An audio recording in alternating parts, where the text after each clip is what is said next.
7 taon na kitang minamahal. Natanggap pa ba sila ng sponsorship? Kasi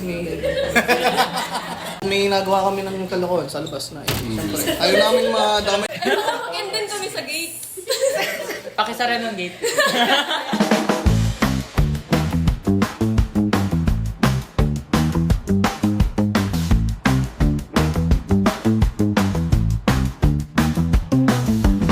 Everyone, I am Keith. I'm Kai. Hi, I'm Sam.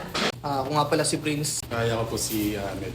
And we are here at G District. And we are here at G District. How did you guys meet? Si Kai and I, we met church friends before.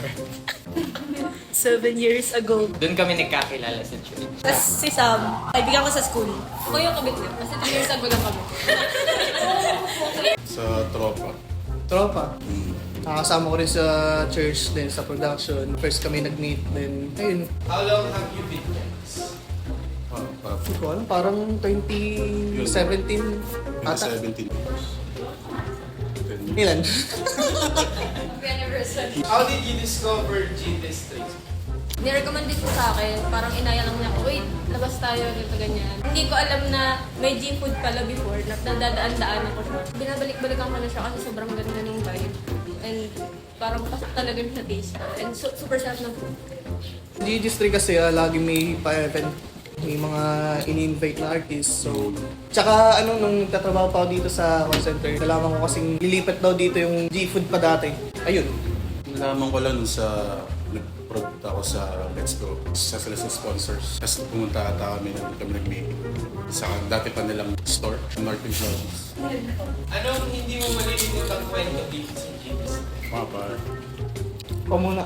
Inisip ko nga akin kasi, ang saya kasi dito tuwing may event. Mga Kasi events yung na- mga unusual na artist na hindi mo talaga nakikita laging napunta dito. Pag halimbawa, may event na naman dito na tugtugan. Mga artist na hindi mo nakakasama sa tugtugan dati pa, tapos makikita mo ngayon, makakasama mo sa lineup.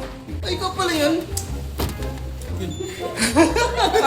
December 30, 2023, I brought my ex here. It was a gig here. Grabe yung vibes no. Sabi ko, oh, it would be perfect for our last date kasi pauwi na siya ng bansa. Ang ina-expect ko dahil walang kami. Siguro maganda nga talaga yung place. Sumama yung mga friends niya. Yun yung first and last. Pinakamasaya at pinakamalungkot na araw. Ganun. Last na punta ko is, kasama namin yung ex ko. Record pa dito, magpantuhan na pag sa ex. Hindi. Dito nga nag-e-end. Oo, maganda nga yung place, be. Mag-end din kami sa gate. Pakisara ng gate. Ayan, yun yung last na punta ko pero yun yung pinaka-memorable kasi masaya naman siya pero ayun, inuman pala talaga ang ending din. Ba't parang lahat ng good may kapalit? Ano ang binabalik-balikan niyo dito?